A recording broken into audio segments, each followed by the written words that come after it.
अच्छा, आज का जो हमारा टॉपिक है Nasreddin. Let's start the reading.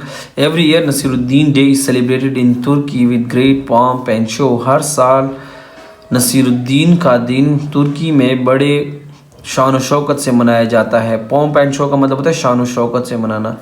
The age in which he lived is not exactly known. The age, वो दौर, इन विच ही लिव्ड, जिसमें वो रहते थे, इज़ नॉट एग्जैक्टली नोन, उसका सही तौर पर इल्म नहीं है। वो दौर जिसमें वो रहते थे उसका सही तौर पर इल्म नहीं है। देयर आर इवन डाउट्स, यहाँ तक शकूक है, शकूक व शुबहात हैं। About the country of his birth, उनकी जाए पैदाइश के बारे में, यहाँ तक उनकी की जाए पैदाइश के बारे में भी शकूक व शुबहात हैं। द ईरानियंस क्लेम, ईरानियन दावा करते हैं, दैट ही वॉज ईरानियन, के वो ईरानी थे। The Turks have their on claim, तुर्क अपना दावा रखते हैं। The latest claim is that of Russians, सबसे जदीद दावा रूसियों का है। हुसे, जो कहते हैं दैट ही वाज बर्न इन बुखारा, के वो बुखारा में पैदा हुए थे। सबसे जदीद दावा रूसियों का है कि वो कहते हैं कि वो बुखारा में पैदा हुए थे। Whatever is place of birth, उनकी जाए पैदाइश कोई भी हो, and nationality might have been, और कोई भी कौमियत हो सकती है।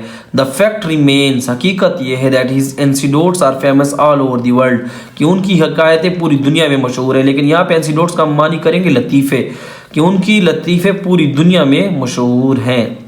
Several volumes of stories, several volume of stories, उनकी कहानियों की कई जिल्दे, सेवरल कई वॉल्यूम्स, जिल्दे ऑफ स्टोरीज, उनकी कहानियों की।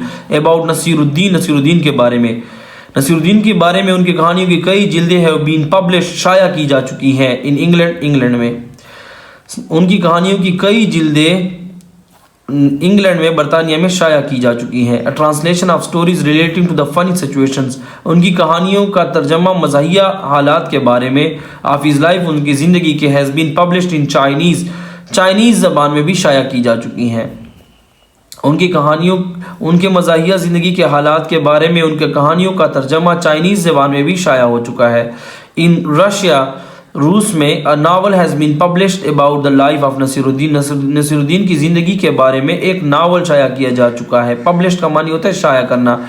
सेवरल वॉल्यूम्स ऑफ स्टोरीज, उनकी कहानियों की कई जिल्दे हैं been published in Urdu, Urdu में भी शाया की जा चुकी हैं। पश्तो और पश्तो में, उनकी कहानी की कई जिल्दें उर्दू और पश्तो में भी शाया की जा चुकी हैं। They are often repeated by the people, लोग उनको अक्सर दोहराते हैं, याद करते हैं। The stories of Nasiruddin are popular, Nasiruddin की कहानियाँ मशहूर हैं। Because they deal with experiences of day to day life, क्योंकि वो रोज़मर्रा ज़िंदगी से ताल्लुक़ रखते हैं। He had been a tailor, वो एक दर्जी थे। मर्चेंट, एक ताजर थे। डॉक्टर, एक डॉक्टर थे। जज, और एक काजी थे। ही हैड ट्रेवल्ड वाइडली, उसने बहुत जगहों का सफ़र किया था। Here are few amusing stories about Nasiruddin, यहाँ नसीरुद्दीन के बारे में कुछ अम्यूजिंग, दिलचस्प लतीफ़े हैं, दिलचस्प कहानियाँ हैं। नसीरुद्दीन रिक्वेस्टेड, नसीरुद्दीन ने इल्तिजा किया, फ्रेंड, एक दोस्त ने, जलाल, जिसका नाम जलाल था, टू अकम्पनी हिम, कि वो उसको साथ ले जाए ऑन जर्नी, सफ़र पर। नसीरुद्दीन ने अपने दोस्त जलाल से दरख्वास्त की कि वो उसको सफ़र पर साथ ले जाए। ओनली ऑन वन कंडीशन, सिर्फ एक शर्त पर। उस दोस्त ने कहा कि सिर्फ एक शर्त पर लेकर जाऊंगा। सेट जलाल, जलाल ने कहा, that you lend me your cloak, कि तुम मुझे अपना चूगा दोगे। Because mine is worn out, क्योंकि मेरा पटा हुआ है। वॉर्न आउट का मानी होता है पटा होना। Nasreddin gave a new and very fine cloak to Jalal, Nasreddin ने गेव दिया, नया, अ न्यू, एक नया, एंड वेरी फाइन क्लोक, और बहुत उम्दा चूगा टू जलाल, जलाल को। नसीरुद्दीन ने जलाल को एक नया और बहुत उम्दा चूगा दिया। ऑन दी वे, रास्ते में, Nasiruddin met a friend, Nasiruddin एक दोस्त से मिला। एंड सेड टू हिम, और उससे कहा, sir meet my friend, sir मेरे दोस्त से मिलिए, जलाल, जलाल से। The cloak that he is wearing, ये चूहा जो उसने पहना हुआ है, इज माइन, मेरा है। नसीरुद्दीन ने अपने दोस्त से जब मिला तो उसको कहा कि ये चूहा जो इसने पहना हुआ ये मेरा है। When the friend had left, जब दोस्त चला गया, जलाल प्रोटेस्टेड, जलाल ने एहतजाज किया। Why do you to tell that man that the cloak was yours, तुमने उस आदमी को ये क्यों बताया कि ये चूहा तुम्हारा था। नसीरुद्दीन प्रॉमिस, नसीरुद्दीन ने वादा किया, that he would not repeat the mistake, कि वो फिर ऐसी गलती नहीं दोहराएगा। रिपीट का मानी होता है दोहराना, मिस्टेक का मतलब होता है गलती, कि वो दोबारा ऐसी गलती नहीं दोहराएगा।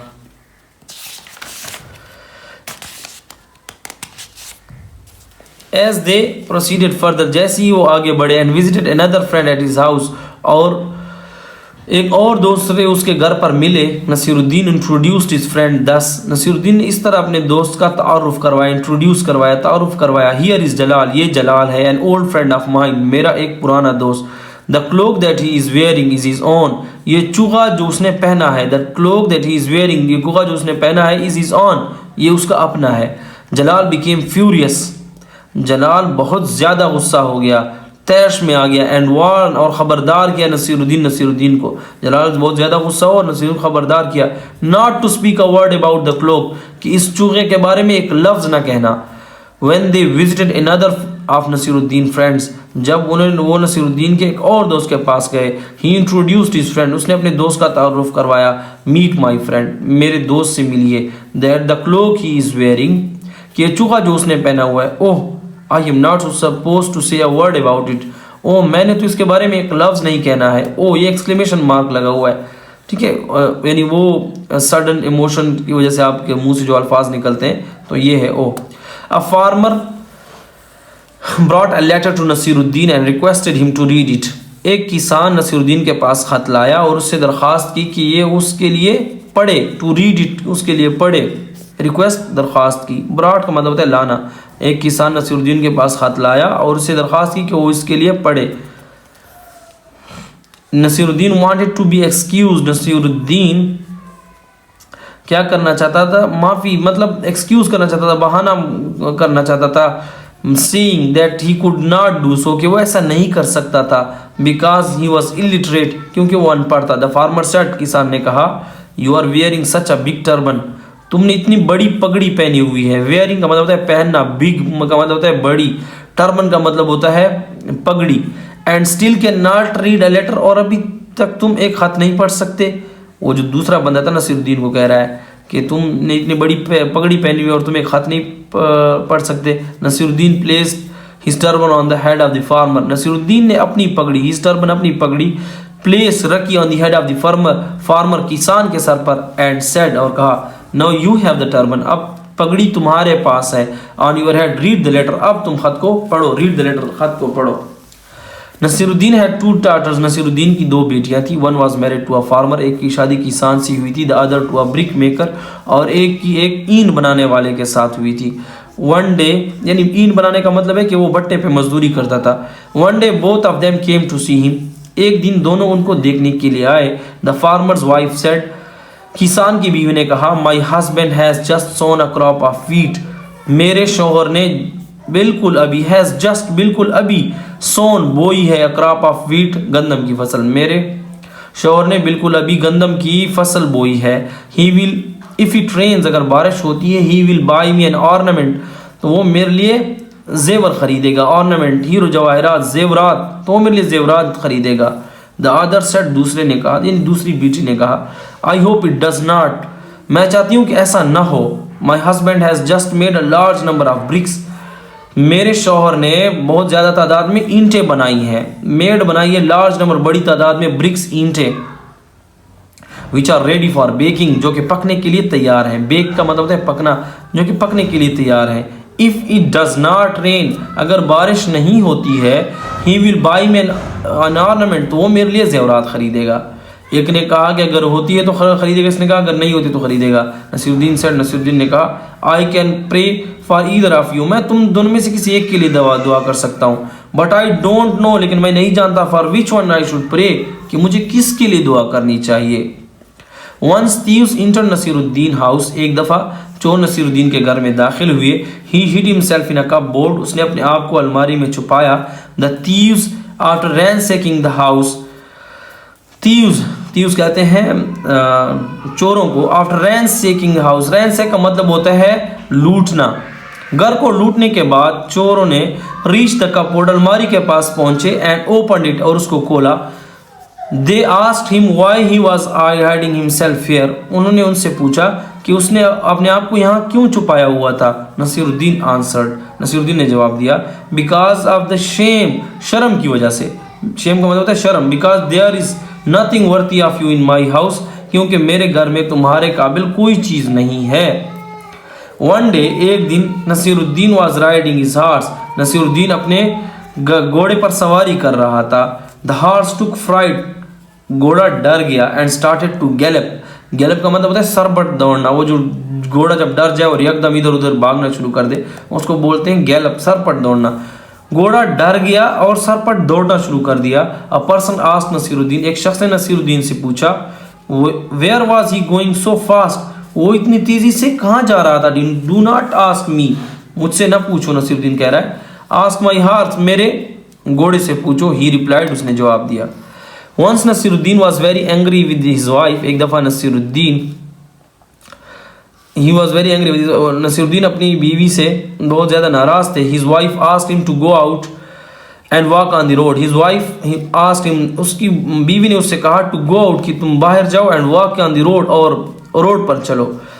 When he had walked for 2 days, जब वो 2 दिन के लिए चल चुके थे, he met a man, उसकी मुलाकात एक आदमी से हुई, going towards his house, जो उसके घर की तरफ जा रहा था। Naseeruddin said to him, Naseeruddin ने उससे कहा, when you reach my house, जब तुम मेरे घर पहुंचो, please ask my wife, मेहरबानी करके मेरी बीवी से पूछो, whether I should continue walking, कि क्या मुझे चलना जारी रखना चाहिए। कंटिन्यू का मतलब होता है जारी रखना, वॉकिंग चलना, यानी वो जो पहले से चल रहा था क्या मुझे मजीद भी आगे चलना चाहिए, नसीरुद्दीन कह रहा था। अच्छा, someone asked Nasiruddin about his age, किसी ने नसीरुद्दीन से उसकी उम्र के बारे में पूछा। ही आंसर्ड, उसने जवाब दिया, 3 years older than my brother, अपने भाई से 3 साल बड़ा हूँ। हाउ, कैसे, द मैन आस्क्ड, आदमी ने पूछा। माई ब्रदर टोल्ड समवन, मेरे भाई ने किसी को बताया, that I was 2 years older than him, कि मैं उससे 2 साल बड़ा हूँ। Since 1 year has passed when he said that, चूंकि इस बात को 1 साल गुजर गया है कि जब उसने ये कहा था। It means, इसका मतलब है, that now I am 3 years older than him, कि अब मैं उससे 3 साल बड़ा हूँ। If I grow at this rate, अगर मैं इस रफ्तार से बढ़ता रहा, I shall soon be his grandfather, मैं जल्द ही उसका दादा बन जाऊंगा, ग्रैंडफादर, दादा।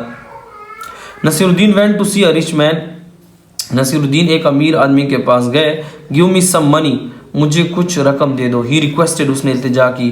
द मैन आस्क्ड, आदमी ने पूछा, वाई, क्यों।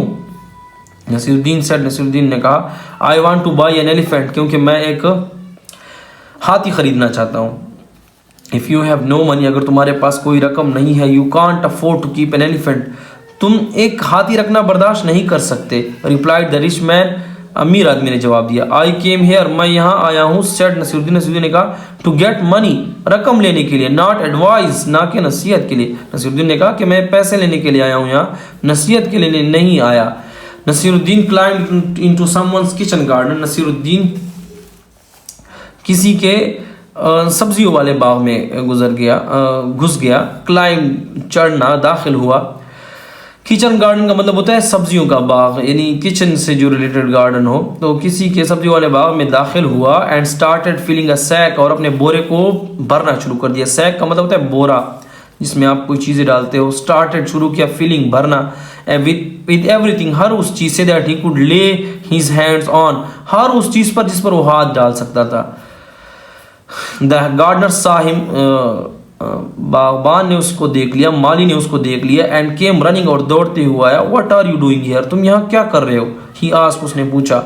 I was blown here bye a wind, मुझे यहाँ आंधी लेकर आई है। रिप्लाइड नसीरुद्दीन ने जवाब दिया। And who uprooted the vegetables, who uprooted the vegetables, और ये सब्जियों को किसने उकाड़ा है, ये वो बागबान उसे पूछ रहा है।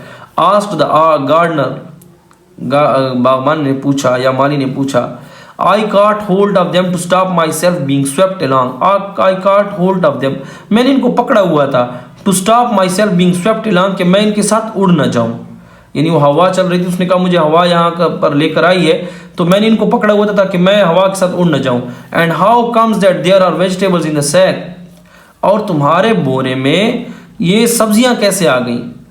This is what just I was wondering about when you interrupted me, यही तो वो चीज़ है जिसके बारे में सोच रहा था, वॉन्डरिंग, सोच रहा था, व्हेन यू इंटरप्टेड मी, जब तुमने दखलंदाजी की, जब तुमने मतलब जब तुम आए। नसीरुद्दीन ने कहा।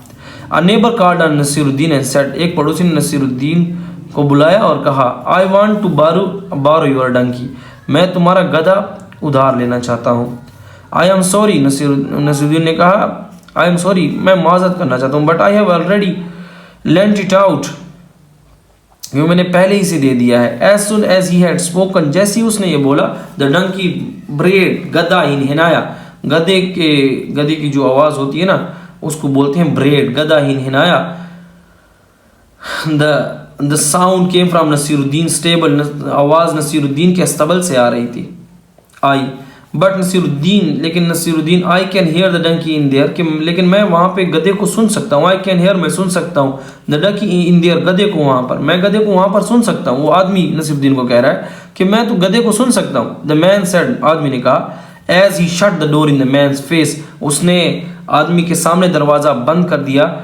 Naseeruddin said with dignity, Nasiruddin ने बड़े फ़ख्र के साथ कहा, वक़ार के साथ कहा, अ मैन, एक आदमी, who believes the words of a donkey, एक आदमी जो कि गधे के अल्फाज पर यकीन रखता हो, इन प्रेफरेंस टू माई वर्ड्स, मेरे अल्फाज पे फौकियत देकर, यानी मेरे अल्फाज की बजाय वो गधे की आवाज़ को तरजीह देता हो। Does not deserve to be lent anything, वो किसी चीज़ का हकदार नहीं कि उसको कोई चीज़ दी जाए। डिजर्व हक नहीं रखता, लेंट दे देना, वो किसी चीज़ का हकदार नहीं कि उसको कोई चीज़ दे दी जाए। यहाँ तक है।